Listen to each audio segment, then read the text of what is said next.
This is turn 17 of Degeneracy. Agartha has finally attacked me.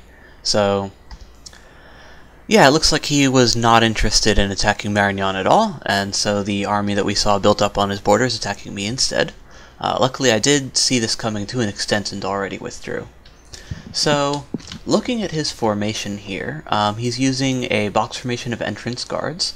So, these guys are the more cost-effective or less costly heavy infantry as opposed to blind fighters, and they're basically the same in terms of their protection because they still have the full plate mail and so on, and they also have the same terrible encumbrance issues. Their stats aren't quite as elite, but they still have above average hit points and morale. So they're not great in an extended fight because of their very high encumbrance, and because they're not sacred, they don't have a way of getting natural reinvigoration. But they are very tanky just because they have such high base protection, which means that they're still going to be largely immune to spears if they're not fighting for all too long, and similarly they're going to be able to weather crossbow fire much better than normal infantry can. So they make decent frontliners. Then his crossbows. He's using largely heavy crossbows, which are more resource costly. But because their gold cost is the same, presumably he's running production 3, and he has just basically enough resources to spare that while spending all of his gold on mages, he's basically building the most resource-intensive troops that he can. And these guys still have Mat Move 2 in spite of their very heavy armor. So these guys are fairly resilient as well. And then lastly, he is using these iron corpses here. These are essentially soulless in terms of their very high base HP, and the fact that their attack and defense scores are natively rather low. Because they're dual-wielding short swords, they actually have a fairly high defense score. Base is only 7, but it gets +2 from each weapon, so they basically have the same, or a similar, defense score as regular infantry, and like normal souls, they also have very low magic resistance, so they're quite susceptible to control undead or banishment spam. And then he's using his mages here, the D2 E1 mages, as skelly spammers. Presumably, he doesn't have Horde of Skeletons yet, which is why they're just doing raised skeletons. There's not much here, it's just one PD, and one Centaurian alone fighting... Oh, they're set to dust, which makes sense. And that can clear out the Centaurian without a problem. The skeletons that they're summoning are also resistant to his Fear Aura, but it doesn't end up really mattering because he's not going to survive against this many troops all on his own. He's able to tank for quite a while just because he has very high protection and is of course ethereal, but he's not going to really do a whole lot to this many guys, yeah. So he eventually gets overwhelmed and killed. But yeah, that's the army here, so just a lot of iron corpses, a small front line of entrance guard, and a fair number of crossbowmen. Here in Dampdale, Marignan takes one of my provinces. So he's basically pushing up north after my own northern army was broken. His formation's more or less unchanged. He's still using a mix of royal guards and pikemen.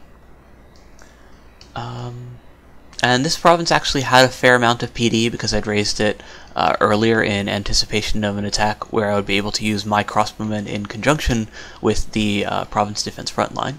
Without my crossbowmen behind it, though, it's much less impressive. So these guys just really aren't doing a whole lot to the relatively elite pikemen and royal guards. And then, of course, the crossbows behind are gonna, make short work of the actual infantry dudes.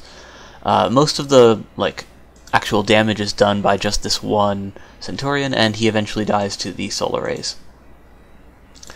Here I'm attacking Atlantis because, as I'd mentioned earlier, we're essentially already at war, and I don't feel the need to wait for him in order to actually get started with that. So I've got my prophet here, and he's just buffing up the undead. And these guys rout very quickly because of the Fear Aura, as do these guys. And as they're running away, it's basically just the apparitions chasing them down until they get to the crossbows. And eventually the crossbows are going to be stuck amongst the Fear Auras as well, and then they too are routed. So having a bunch of overlapping Fear Auras is pretty good at getting rid of province defense. I do lose one of the apparitions in the process, but that's okay, and I do manage to take a province to help recoup the losses that I'm suffering from Agartha here. My own invasion into Marignan also succeeds, given that Agartha's attacking me, I don't really need to leave a path for him anymore, so that's a silver lining, I guess. And yeah, I just have a big old blob of ghost with some crossbows behind it, and as you can see here, we've got these guys sitting just behind my regular ghosts, which is actually exactly where I want them to be. That means that they can apply their fear auras without being directly engaged themselves. For events, we have a famine, so that's not a huge deal because we're Lemuria. We get a free lab, which is great. We get a spirit mask, which is actually a rather nice item. It auto-casts Frighten, which works really well with my auras, and then I get some gems. I'll be sending these blood slaves to Micklin to keep them sweet. And we get a couple earth gems, and we catch a scout here where my guys were, where my province defense was pumped up I expected to fight Marignon there, I think. Yeah. But apparently Micklin's just scouting the Marignese front. And we hired these Hoberg guys, and these guys are actually really good. So the Burgmeister guards have very low hit points, so you know that's obviously not good when you're facing against evocation or even just crossbow stuff. But they have incredibly good combat stats, so very high attack and defense, which means that they are able to take on other melee units very well. And while they do have fairly high encumbrance and low strength, which leads to fairly low damage, they're also size 1, so that means you can fit 6 of these guys in each square, which means that they actually have a fairly high attack density in spite of having only 1 attack each. So in a melee versus melee fight, they're actually much better than most size 2 infantry. And I'm going to be sending them out alone to raid this province over here, and then I'm sending these guys all up here to try to take this province off of Marignon. Given that this guy's immortal and really the only one, or the only guy who I would be worried about losing, I'm fairly confident pushing into him here, because even if I lose the battle, I lose essentially only free spawn, and then if I win the battle, I can actually inflict real damage. Given that that Agartha's army right over here is more than I can take with these ghosts, I'm not going to be sending anything out yet. Instead, I'm just going to be animating shadows to get yet more troops. And once I get to a higher level of enchantment, I can look into maybe taking that on with either a rigor mortis army or something similar. I also see that Joman's got these guys over here near my border, so I might need to worry about fighting Joman soon. These guys here raiding into Atlantis, I'm sending them up north over here, because I judged that it was more likely that Atlantis would have an army over here, given that his fort's right over here, as opposed to having an army up here already, where it would essentially only be able to go for these indie provinces, or fight Micklin, which I definitely wouldn't expect him to do. I'm still leaving the majority of these guys here, just patrolling, because I definitely was just making a mistake by doing that. I really should have been more active with this big old army, because I mean I'm paying upkeep on these guys too, and I'm continuing to recruit more crossbows, which is fine. I'm getting more guys, but keeping them here just because I've already invested in the province defense is just kind of not taking advantage of the fact that I already have these troops in position. Because I don't really have anything that's ready to fight Agartha's army directly, what I'm going to be doing is continuing to pull back. So the shaman is still set to retreat along with all of his winter wolves, so I can extract them back into safety. This guy is going to sneak forward, and then if I can slip past this army, then I can raid into Agartha's territory right over here, using this guy as a skeleton spammer and his ghosts as a sacrificial front line to basically draw enemy attention long enough for me to summon up the long dead, which will actually do my fighting. I'm continuing to recruit large numbers of indie crossbows wherever I can, just because they do actually work fairly well with the ghostly frontline, and I still think that that's my best tool right now before I have the evocation to take advantage of additional mages, and I can definitely use things that actually deal damage as opposed to just more ghosts. And yeah, that's essentially the turn, but I also figure it's worth pointing out that Marignon does have a second fort up now, over here. It looks like it just finished, given that it has a single commander and no mages and so on there yet. So that's not hugely threatening, and Marignon is really tiny, so he probably owns only 6 provinces at this point, and while his magic is way better than mine at this point, just because, you know, I'm Lemuria and I don't have effective mage recruitment for a while. and also the fact that he can very easily cast spells like those fire elementals that he already started using to actually deal with my ghosts means that I I don't actually have like a great advantage to push. Like I can't just go march up onto his capital and expect that to go well. So for now I was just raiding lightly. I should have actually also attacked up into here, I think, with the bulk of my forces, and then tried to sync up with the Burgmeister Guards to defend one of these provinces, or even push through this Indy province right over here to try to siege his non-capital fort. But yeah, I should have just been more aggressive in general at this point against Marignan, given that I already do have him on the back foot. Agartha, meanwhile, is probably not someone that I'll be able to take on in a head-to-head fight for quite a while. I'll need to figure out basically ways of causing economic damage to him, which I'm doing right over here by sending a small group of guys to raid into his territory. Or not even that small, just, you know, the guys that I have available to go raid into his territory right over here. And by doing the same over here, I'll also be able to take this province from Marignan, which I don't expect Agartha to attack right away, and then I'll have another, basically, group that can then go attack a different Agarthan province. And that's the turn. Alright, this is turn 18. So this province basically just had a few dispossessed spirits that had already free-spawned, but aside from that, I mean, we know what's going to happen there. It's just him wrecking my light province defense and free spawn ghosts. Here, this is a new army, so it's worth at least investigating to see what he has here, but it does look very similar. The difference here is that instead of having iron corpses and the heavy crossbows, he has more Agarthan light crossbows and also a bunch of Indy crossbows, which means that he was possibly recruiting these guys from outside of a fort. He also has a couple blind fighters here, which are very afflicted, so these are most likely guys that he had been using to expand with. And yeah, we'll see if they have a bless or anything. So his bless here is just a reinvigoration and undying, so we know that his pretender has earth and death. So it's probably a utility mage of some sort, probably something that's going to try to cast Earthblood Deepwell and Well of Misery, and provide other late-game options for Agartha, given that it's already strong in the mid-game.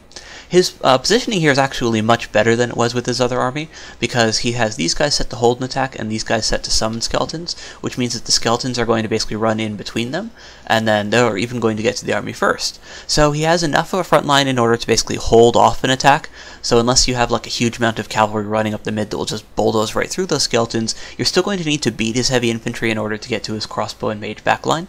But it's also the case that the battle summon chaff from these Chthonian reanimators is going to get to the front first, which means that his own actually human infantry is going to be able to avoid that much more attrition. His archers aren't set in a skirmish formation or anything, but he hasn't seen me deploying a bunch of crossbows, so it's totally fine. As far as my own attacks go, my Burgmeister Guards do fine. And this is none too surprising, since these guys are just excellent troops. They do take a couple losses, which is likely due to... oh yeah, no, he just has like a lot of guys. So yeah, I mean, he invested heavily into the province defense here, but you can see here that the Burgmeister Guards, while not doing a huge amount of damage, especially to the heavy infantry, have so many attacks that they can whittle them down. And we lose a couple in the process, but that's fine. It's just 2 out of 40 mercenaries. Here in Jaburnia, we also are attacking into Marignan, and it looks like we have a similar story here, actually, where he's invested at least a little bit into PD. This looks like he's hired 6, I think?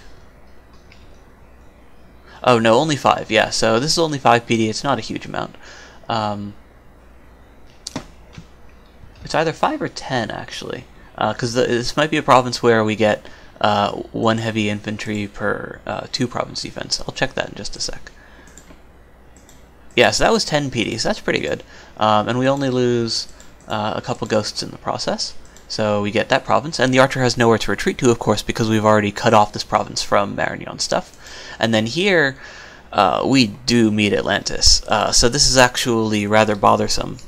It means that I lost that little raiding party there. And, you know, this is several turns of animation from a prophet, and worse, it actually shows that he is really committed to attacking me here. So he has a large bless on these guys, which is, looks like Water 6, Earth 4, Astral 4, Nature 9. So that's a fairly expensive, kind of unusually expensive bless for Atlantis. Acertets are cool because they have these bone glaives here, which cause strength damage on hit, which can make them fairly dangerous to thugs, and they have very impressive battle stats in general. Just 13 base attack. Their base defense isn't quite as impressive, but he also has +3 defense from his Bless here. So base defense of 12 is still okay, but these guys are basically just all-around elite units. But they do have very low protection and no shield in the era of crossbows, which is why they're generally unreliable compared to Atlantis's heavy infantry. So these guys are not sacred, but they're a fair amount less expensive, and they have incredible protection, especially in cold, because they have ice protection too. So with their base protections of, I think 17? Yeah.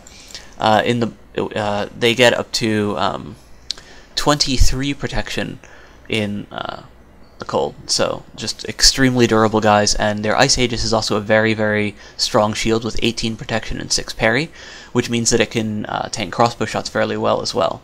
And then their stats themselves aren't particularly impressive, but it's still 11 base, which is better than normal. And then they have this very high shield parry, which helps them avoid hits as well.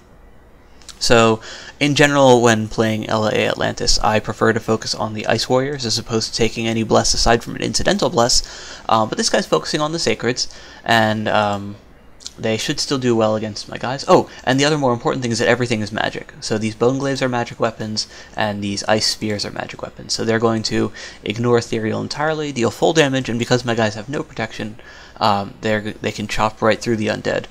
So I'll need to worry quite a bit about that army, and I'll need to probably invest in a lot of province defense and crossbows to fight them. Luckily, as I'd mentioned, these guys are fairly weak against crossbows, so in the early game, when I'm relying on those guys to actually do my fighting for me, I should be okay.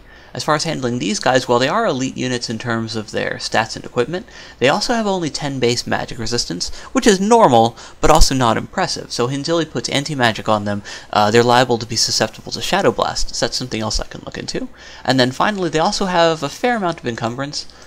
These guys are going to be less affected because they have lower encumbrance and an Earth Bless, but for the Ice Warriors, if he does switch to using them primarily, I can also use a Rigor Mortis strategy along with Skelly Spam in order to put them to sleep. But in this fight, I do lose my stuff, and I do need to be worried just because that's a huge amount of gold in guys that are coming to get me. Here I'm able to successfully raid Agartha's province, and then I can see that he's been building up an army right over here, so he's basically just been moving his army up to invade me, which means that his backfield is relatively unprotected, so I can actually get on top of this castle as well. If that Chthonian Alchemist has F2 and is set to summon full-size fire elementals, he could potentially do some damage, or potentially even hold, but I don't think that he's quite at that point yet, given that he's focused on enchantment, it looks like. Similarly, I'm going to have this guy sneak over here so that he can do some raiding over in this area, and these guys are going to continue their raiding over here and take on this one PD province which Agartha just took from me. Before I get into that, more into that though, my attack into Marignan is actually thwarted because they run into Marignan's army, and yeah, they don't win. So either Marignan did hold there, or he was attacking into the province that my Wraith guys' stuff was attacking from, so either way is possible. And he's doing a similar thing with the elementals, so he's got these lesser air elementals over here which aren't really doing a whole lot. He zaps a couple of my troops, but because these guys rely on their ethereal like my undead, while they do have relatively high magic resistance, they're not like totally immune to it, and they do eventually get chopped up. Meanwhile, he's able to take care of my actually scary guys with solar rays and starfires. So that's what's sniping this guy out. But he's actually still able to do some damage. He's fighting these Pikeneers over there, while my ghosts are fighting the province defense. And then similarly, my Lemur Centurion is fighting these Pikeneers over here. So far that's going okay. This guy is getting shot at by all the mages and crossbows though, and he does eventually go down to the sustained crossbow fire. So because the province defense here is what's fighting my actual ghostly frontline, a lot of Marignan's casualties are mitigated because it's the province defense that's frontlining instead. he does eventually take some damage from these guys, but he already has his crossbows basically moved up and firing, and his mages also shooting out lightning bolts and so on. So he's eventually going to be able to kill this lone Lemur Centurion as well, and then once this guy runs away, because he fails a morale check after getting shot up a bunch, the ghosts are routed as well. So Marignon's able to successfully hold Dampdale, and he loses a bunch of his Pikeneers in the process, just because after the province defense routed, the Pikeneers bore the brunt of the attack. But because he had that province defense there holding off all of my Spectral Velites and Hestatus, he's able to basically hold them off long enough that the crossbowmen and mages are able to free fire, and they eventually do get rid of all of my undead. So definitely a worthwhile investment from him there, and I lose one of my 2 Lemur Centurions. The Wraith Lord did also die, but because he's immortal, he respawned in my capital. And then Joman has decided to make this a 4v1, which makes sense, and he sends this big ol' army against me. This is like an AI-looking army, so Joman's definitely not a very strong player, judging by his troop composition. Samurai Cavalry are fine for expansion, just because they have fairly high protection, fairly high defense, and Joman doesn't have great troops in general, but they are very expensive. Ogres are okay for like HP luring and evocation baiting and so on, but they're not efficient troops by any means. And then his Tengus here are also fairly expensive. It looks like he went straight for Conjuration, and yeah, usually if you go straight for Conjuration, you want to use Elementals in combat. The fact that Joman isn't, and is instead using permanent summons, is, yeah, really inefficient of him. And he actually loses 5 out of his 15 expensive Tengus, but because, you know, they're flyers, so they fly in, and they're not particularly resilient with their very mediocre, or very low protection, and pretty mediocre HP. They do have pretty good combat stats in terms of attack and defense and so on, especially because the katana aids with that a fair bit. So they're going to hit and avoid hits at least a reasonable amount, but I mean, they're essentially human stats in terms of their melee prowess, so you don't want to send them in to like a big old blob of troops because they're just going to die, and they're too expensive to make that worthwhile. You generally want to use those guys as either raiders if you have a flying commander for them, or as disruptors. Like you can use flyers to disrupt enemy scripts by having them attack a block of archers or attack a mage and so on. We get some income, which is good, and we get some free nature gems, which is also good, so luck 3 at work. But yeah, I'm basically a 4v1 right now, in terms of needing to worry about this army here from Atlantis, this army here from Joman, these armies here from Agartha, and everything that Marignon has left. So yeah, it looks like Marignon is not going to be the sole focus of my armies anymore. I'm basically just blobbing up in these 2 forts in order to make it as unappealing as possible for Agartha to push into me, because he does have just the juice in order to take me on right now, but by disrupting his backlines with my raiding parties over here, and by making these forts look impenetrable, my hope is that I can divert him, and then eventually persuade him to back off and have everyone else who's invading me do all the work, basically. Just because with Lemuria, these provinces just aren't going to be worth anything aside from the Deadlands, and well, I guess he can use them, because, you know, you can summon up 2 oracles and so on. It's less appealing than taking on a still living player, so I'm just going to try to be as annoying to him as possible, as difficult to invade as possible, and then worry about taking on the players that I can more easily kill. And that's turn 18. This is turn 19 if I equip my heavy crossbow.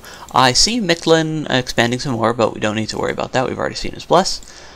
Here, we lose a province to Marignon's archers and crossbows. That's this province right over here. He brought most of his, he left most of his mage support at home, and I think he was just hitting this province because it looked empty, and he'd already beaten the army that I'd sent up to intercept it when I had attacked into the swamp that he had held.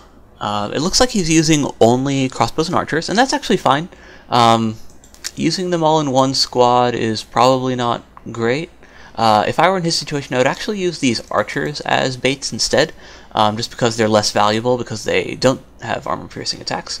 But he has enough of them that even though they're unimpressive in melee, when they're firing point-blank into the cavalry, given that there's only 3 there, they're going to have to make a morale check every time they take damage, And yeah, with his one mage able to shoot some solar rays and such at my guy, and all of his crossbows there, he's able to rout even the fairly resilient Limmer Centurion Province Defense Commander. He kills the ghosts that had retreated from the last fight, and is able to take the province at the loss of only a few crossbows and archers. If he'd positioned the archers slightly further forward, they would have been the only ones getting hit, and then the crossbows would have basically fired into them and the cavalry fighting them, so he could have basically selectively lost archers instead of crossbows, but it's not a huge deal. I take Giant's Rest from Agartha with my raiding party, so that at least is going successfully. And I similarly take this province from Marignon with my Burgmeisters. So that's going fairly well. Meanwhile, we discover that Marignon is in fact patrolling with all these crossbows and royal guards in addition to his province defense. That's going to be a tough nut to crack. And here, Atlantis is following up on having successfully beaten my little Prophets warband there by pushing back into territory that I had previously captured from him, and I can of course expect him to then continue attacking into my territory. And then of course I don't have anything to throw at these big Agarthan armies yet. So this one over here basically just recaptured a province from my raiding party. So the raiding party's doing great, you know, it's just trading a province here. I cut off a turn of fort production over here. And I see that he has a big army over here of these turtle warriors. Presumably he plans on using those to take on water provinces, since both Tritons and these Triton plus Sea Troll provinces are relatively weak, and he has a huge number of the turtle warriors to deploy. My raiding party is probably not big enough to take on that big of a group, so I'm just going to send them over here onto his capital. And normally with a capital, like, you don't really want to even consider it, but in this case it's probably the best option that I have, since it lets me avoid leaving my crossbows at home for now. And it's also the case that Agartha's province defense is very infantry heavy, which means that between my fear auras and my spectral troops, I actually have a reasonable chance of hitting it, or of actually winning. Unless he invests heavily into province defense and or patrols with a mage. Either of those things could easily turn that fight around. And then it's also the case that these guys can move over here and basically catch me on his capital and beat me that way. But I do need to take a risk regardless of which way I'm headed, and I want to continue basically causing damage to Agartha if possible. And if I do manage to put his capital under siege for a turn, then that's probably more damage than I could have done otherwise. I should have sent over a little scouting party into here of maybe, you know, 20 ghosts led by a tribune, because I do have enough guys over here to do that. But I don't, so that was a mistake. Here I do actually get intercepted by his having pulled back one of his armies, or part of his army rather, because it looks like he split up his guys. And this was just a very small group of ghosts backed by crossbows. So we can watch that fight here, but yeah, it's just a matter of him having vastly more resources. It looks like his crossbows at the front were actually set to fire archers, so they take my crossbows down right away. And then right over here, it's basically just having way fewer ghosts when usually Lemore is reliant on having more troops to win. So they rout all of my stuff, and yeah. No real losses on his part because my ghosts were fighting his animated skeletons first, and most of the damage was caused by all of these ranged units shooting into my relatively smaller crossbow stack. Joman continues to advance, and he loses yet more Tengus, just to province defense this time. And again, that's kind of... yeah, I mean, like, he has a lot of stuff, but he's just not using it very well. And basically all these guys have died to friendly fire. And that's significant gem expenditure for very little to no gain. Here I get a misfortune event, which is whatever. Here I get more free gems and Chishus, which are probably not an item that I'm going to use, just because I don't really have thugs that I need kicking people anytime soon. But I can just, you know, keep it on hand to potentially use it to bait gem usage. And then here I lose some income, so that's kind of sad. But I mean, I'm not super not as income reliant as most folks, so it's okay. I'm not able to breach this fort, which means he actually did recruit a fair number of troops inside of it, so that's all the more reason to get off of the fort. And yeah, so I'm moving these guys up over into here, and then I'm going to try to pump up the province defense just a little bit, just to augment my front line, and then try to actually use my archers and so on to potentially win a fight. He does have all of these guys right over here, like basically just collected to both be able to hit into this province right over here. So if he does Death Ball, I stand a fair chance of actually losing. But I also stand a decent chance of causing a lot of damage, more so than what I could do by just sitting here in a province that Marignon doesn't even border anymore. Like, I've just wasted so much time here already that I finally basically realized that I need to move out. Meanwhile, I'm going to be gathering up a bunch of troops over here. In this case, I actually have my Wraith Lord casting stuff, so he's going to be using Raise Dead to generate Soulless, which have more hit points than Long Dead, so they can basically just tank a little bit longer, a little bit better. And then I have these guys marching forward in line formation to the side of the province defense. So I'm because these guys are only archers, I think that I can reasonably hold over here using just a big old blob of ghosts. And then over here, I'm pumping up the province defense immensely, and then also getting a couple more crossbows. And then I'm going to be using these guys to basically just cast whatever spells they can.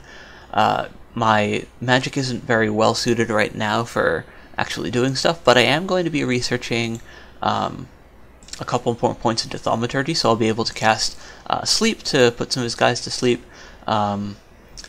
And yeah, they can at least do something that way with their mini-communion. And then with my finishing research and enchantment, I'll also be able to cast Horde of Skeletons. So, you know, I can at least have something going for me. And these guys are going to be going back into the swamp right over here to try to raid that, under the supposition that the crossbows are going to be moving into one of these two provinces. If he does move the crossbows back, that's fine. This is the last turn of these mercenaries, and I'm not rebidding them. So even if I do lose the mercenaries, then at least, you know, I'm not, they're not going over to anyone else. So this guy over here should probably have been scripted to retreat, since he's basically just pulling back towards my territory to try to pick up these crossbows. And then similarly, the Lemur Centurion here is just withdrawing to try to grab some stuff. I should have actually brought the crossbows with, given that I am moving him up over to here. I must have just missed that. And yeah, so far the 4v1's not going in my favor, but I'm also doing okay against Marignon up here. I'm basically still keeping him in check, keeping him from scaling, essentially. And then I'm also holding on to at least a couple provinces over here, which are helping bolster up my income. I am expecting, though, to lose these lands relatively quickly as Atlantis pushes in, just because I don't yet really have an answer to all of these magic weapon guys. If I can beat Marignon up here, then I might be able to move some ghosts down right over here, and alongside some mage support here with my lizard shamans, I can potentially do at least something in order to push these guys back. Joman no longer borders me, but I don't expect to have seen the last of him at all. But once I do manage to get a couple guys together, I should have no problem actually repulsing that army. And then, yeah, I'm making just basically a gambit for his capital right over here, just to cause a little bit more damage, like I'd mentioned. But this party here is essentially written off at this point. They're just trying to be as annoying as possible until they finally get caught. And that's the turn. This is turn 20, and I was correct about Marignon attacking into me, and I'm able to beat him with the province defense group, because that's the one that he went for. And then, similarly, I'm able to beat his army over here with just a very small amount of province defense, because as it turns out, these guys are just mercenaries, which means that anytime they rout, it's a total loss, so they're not going to be retreating into friendly territory if they do get away. And with my crossbow recruits and province defense, I have some guys causing damage basically just as they kill my little front line here. And with his fear aura causing some morale checks, he gets fairly lucky. And then he causes those guys to rout. And because that's the bulk of the hit points in the army, once these guys get to the edge of the field, they actually rout. And they manage to get to the edge before the... Oh, actually, I see what happened here. So Lemur Centurion's actually set to hold behind troops because he's a mundane commander. And because I have these crossbows here, he basically ran back behind my archer squad. So that was just kind of funny. I routed the swordsmen, which was enough HP to cause a morale check, and the sappers, being unimpressive with their own morale, then fail their own morale check and rout. So he loses basically both mercenary companies, which looks like a lot of guys, but it is actually a relatively small investment to just a small amount of province defense. Here, Atlantis is just pushing into my territory as I'd expected. I don't really have a way to offer much resistance to that yet, but I can at least take some solace in knowing that this province is dying. So it's got my death scales, it's got my death dominion, it's going to be worth at least a little bit less income over time. And I am actually able to beat his capital province defense, so now his capital's under siege, so that's always fun. So Agartha's losing a fair amount of money from this. Part of the reason for that is that undead actually have perfect dark vision, and even the Agarthans have only 50 dark vision, which means that they have somewhat mitigated attack and defense stats, and because these guys are, they're just regular infantry, they're not able to do anything particularly special to these fear auras and ethereal guys. And without any crossbows to basically be applying a fair amount of sustained damage, they're basically just stuck in for a while and forced to take all those morale checks, which eventually go against them.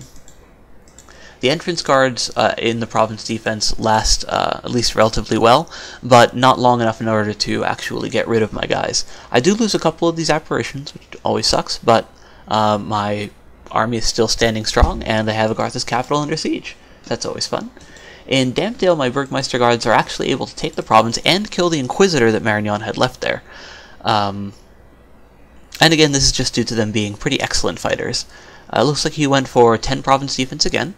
That's a nice round number for province defense just because it increases the, or it reduces the unrest in the province, which is liable to happen anytime there's fighting. But yeah, it's not enough to hold off these angry little Hoburgs. His Inquisitor here, I think this is the mercenary actually.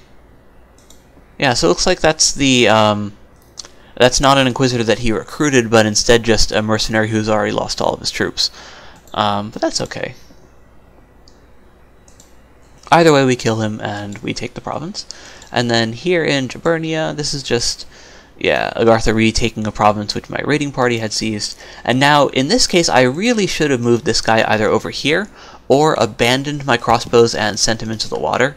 I don't know why I have him just sitting on the castle right over here. I think maybe I wanted to try fighting in the cave against these light crossbows and entrance guards, where they still at least have that slight attack penalty.